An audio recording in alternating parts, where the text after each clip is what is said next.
Friends, எல்லாரும் எப்படி இருக்கீங்க? நான் லக்ஷ்மி பேசுகிறேன், 3 ஸ்டார் கிச்சன்லேருந்து. இன்றைக்கி நம்ம டேஸ்டியான பன்னீர் ஃப்ராங்கி எப்படி பண்ணலான்றதை வாங்க வீடியோக்குள்ளே போய் பார்க்கலாம். இப்போ நம்ம ஃப்ராங்கி மசாலா தயார் பண்ணிடலாம். இதுக்கு நான் தனியாத்தூள் 2 ஸ்பூன் எடுத்திருக்கேன், மஞ்சள் தூள் 1 ஸ்பூன், கரம் மசாலா 2 ஸ்பூன், கருப்பு உப்பு 1 ஸ்பூன், மிளகாய்த்தூள் 2 spoon, amchur powder 1.5 spoon, chaat masala 1.5 spoon, jeera powder 1.5 spoon. இப்போ இது எல்லாத்தையும் போட்டு ஒரு பாட்டிலில் நல்லா கலக்கி கொடுங்க. எல்லா மசாலாவும் ஒன்றா சேரணும். இந்த மசாலாலாம் நல்லா மிக்ஸ் ஆகிற வரைக்கும் நம்ம கலந்து கொடுக்கணும். மசாலா நல்லா மிக்ஸ் ஆகிடுச்சு. நம்ம ஃப்ராங்கி மசாலா ரெடியாக இருக்குது. இந்த ஃப்ராங்கிக்கு ஒரு ஊறுகாய் பண்ணலாம், புளிப்பும் காரமும் சேர்ந்தது. நான் இதுக்கு 3 பச்சை மிளகாய் எடுத்திருக்கேன். அதை நல்லா மெலிசாக கட் பண்ணிக்கோங்க. 1 கப் வினிகர் எடுத்திருக்கேன், அது ஒரு பாத்திரத்தில் ஊற்றுறேன். இந்த வினிகர்லே நம்ம கட் பண்ணி வச்சுருக்க இந்த பச்சை மிளகாவும் சேர்த்துக்கலாம். ஒரு அரை மணி நேரம் இந்த பச்சை மிளகாய் இந்த வினிகர்லேயே ஊறட்டும்.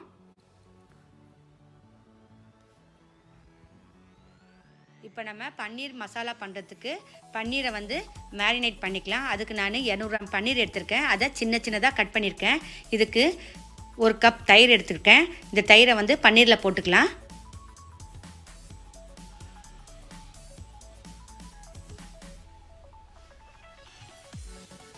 தயிரெல்லாம் பன்னீரில் போட்டோம். இப்போ இதில் நம்ம ஃப்ராங்கி மசாலா செஞ்சுருக்கோம்ல, அதை இதில் போட்டு நல்லா கலந்து கொடுத்துடலாம். எல்லா பக்கமும் அது நல்லா கோட் ஆகணும். இதில் இஞ்சி பூண்டு விழுது 1 ஸ்பூன் போட்டுக்கிறேன், உப்பு 1 ஸ்பூன் போட்டுக்கிறேன். இது எல்லாத்தையும் நல்லா கலந்து கொடுத்துடலாம்.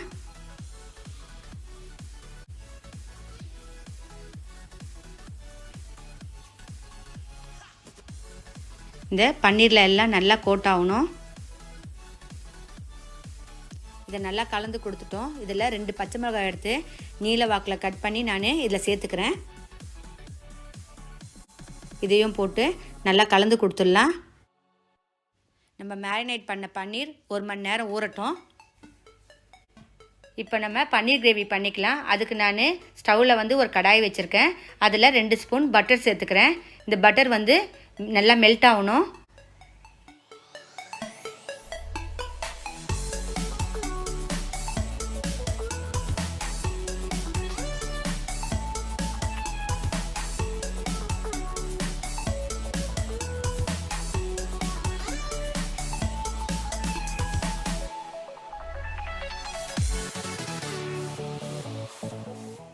இப்போ இதில் நான் 2 ஸ்பூன் கடலை மாவு சேர்க்குறேன். சேர்த்து நல்லா பச்சை வாடை போகிற வரைக்கும் வதக்கி கொடுக்குறேன்.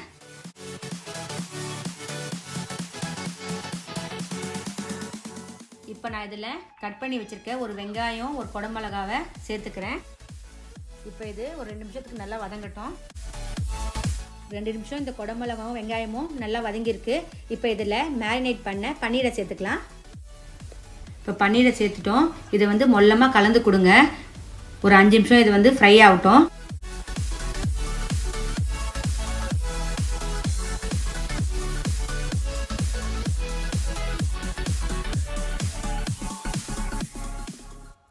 பன்னீர் போட்டு 3 நிமிஷம் ஆயிருக்கு. இப்போ இதில் 1 ஸ்பூன் சில்லி சாஸ் சேர்த்துக்கலாம்.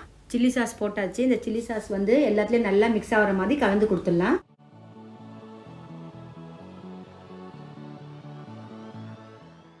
இந்த சைடு பன்னீர் வதங்கட்டும். அதுக்குள்ளே நான் இந்த சைடு சப்பாத்திக்கு மாவு பிசைஞ்சிக்கிறேன்.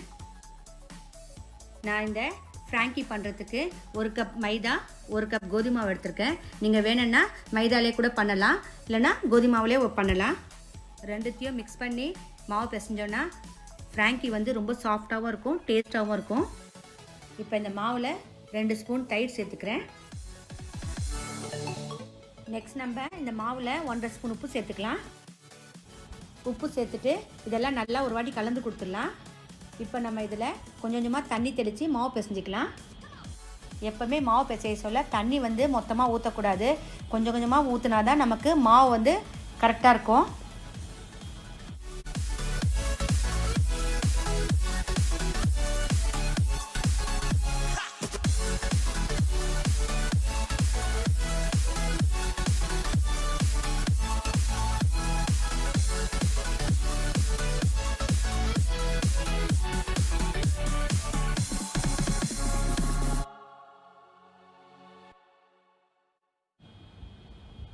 மாவு பாருங்கள் எவ்வளோ நல்லா பிசைஞ்சிருக்கோம். இப்போ இதில் ஒரு ஸ்பூன் எண்ணெய் ஊற்றி நம்ம கொஞ்சம் நேரம் பிசைஞ்சு கொடுப்போம். இன்னும் இந்த மாதிரி உள்ளங்கை வச்சு நல்லா பிசைஞ்சு கொடுக்கணும். இப்போ தான் மாவு வந்து நல்லா சாஃப்டாக வரும். மாவை நல்லா சாஃப்டாக பிசைஞ்சிட்டோம். இப்போ இது ஒரு அரை மணி நேரம் ஊறட்டும்.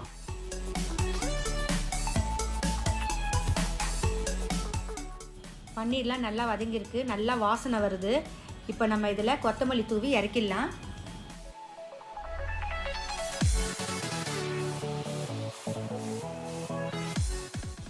மாவு நல்லா அரை மணி நேரம் ஊறிருக்கு.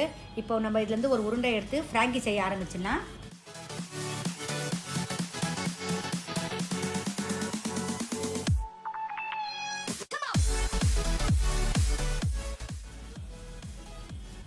இந்த ஃப்ராங்கியை வந்து நம்ம நல்லா மெலிசாக பெருசாக தட்டிக்கலாம். அப்போ தான் நம்ம ரோல் பண்ணுறதுக்கு ஈஸியாக இருக்கும்.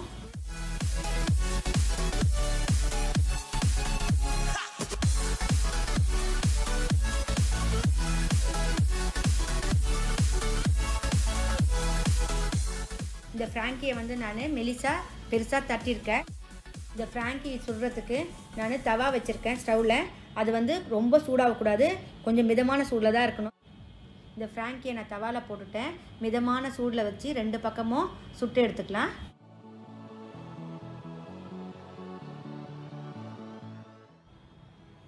பாருங்கள், இந்த சைடு நான் இன்னொரு ஃப்ராங்கியும் தட்டிக்கிறேன். இந்த ஃப்ராங்கி வந்து ஒரு பக்கம் வெந்திருக்கு. நான் இன்னொரு பக்கமாக இதை திருப்பி போடுறேன். இதே மாதிரி இன்னொரு ஃப்ராங்கியும் நம்ம பண்ணிக்கலாம்.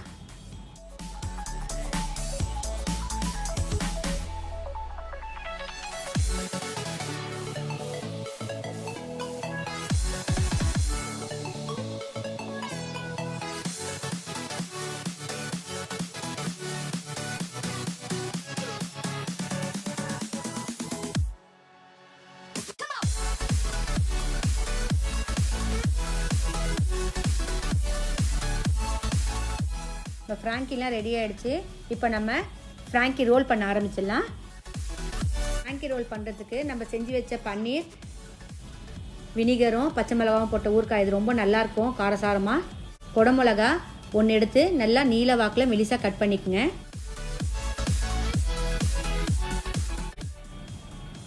வெங்காயத்தை 1 எடுத்து நல்லா நீல வாக்கில் மெலிசாக கட் பண்ணிக்கோங்க. நான் முட்டைகோஸ் எடுத்திருக்கேன், அதையும் நல்லா நீட்டாக மெலிசாக கட் பண்ணி வச்சுருக்கேன்.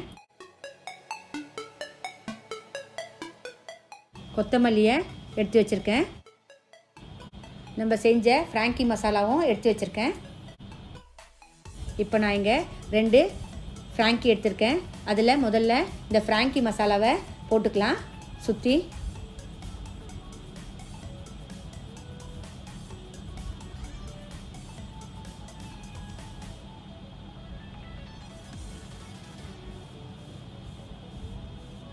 நம்ம செஞ்சு வச்சுருக்க பன்னீர் மசாலாவையும் எடுத்து இதில் போட்டுக்கலாம்.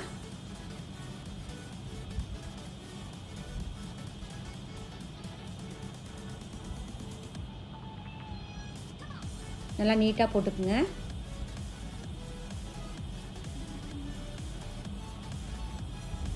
அது மேலே நான் வெங்காயத்தை போட்டுக்கிறேன். அது மேலே குடமிளகா போட்டுக்கலாம். மெலிசா நறுக்கி வச்சுருக்க முட்டைகோசையும் போட்டுக்கலாம்.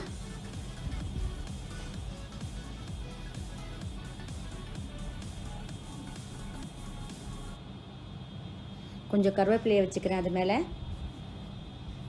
நம்ம எடுத்து வச்சுருக்க அந்த வினிகரும் பச்சை மிளகாவும் அதையும் அதில் ஊற்றிக்கலாம் தண்ணியை.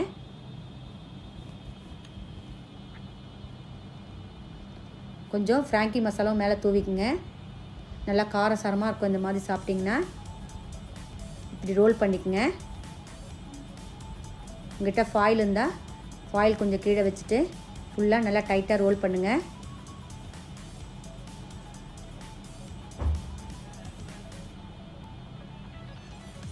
பட்டர் பேப்பர் இருந்தாலும் பட்டர் பேப்பரும் வச்சுக்கோங்க. எது இருக்கோ அதை வச்சு இந்த மாதிரி நல்லா டைட்டாக ரோல் பண்ணுங்கள்.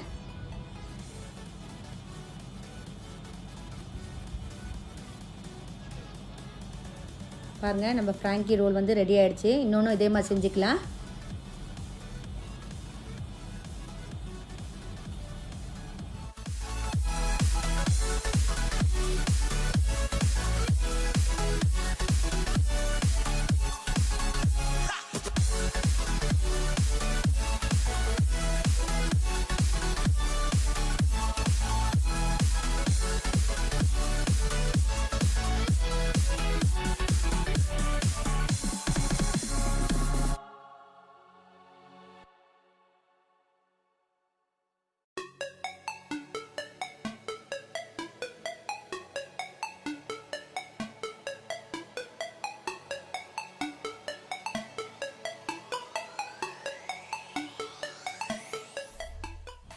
இந்த ஃப்ராங்கி ரோல் வந்து நம்ம வீட்டிலே அருமையாக செஞ்சுருக்கோம்.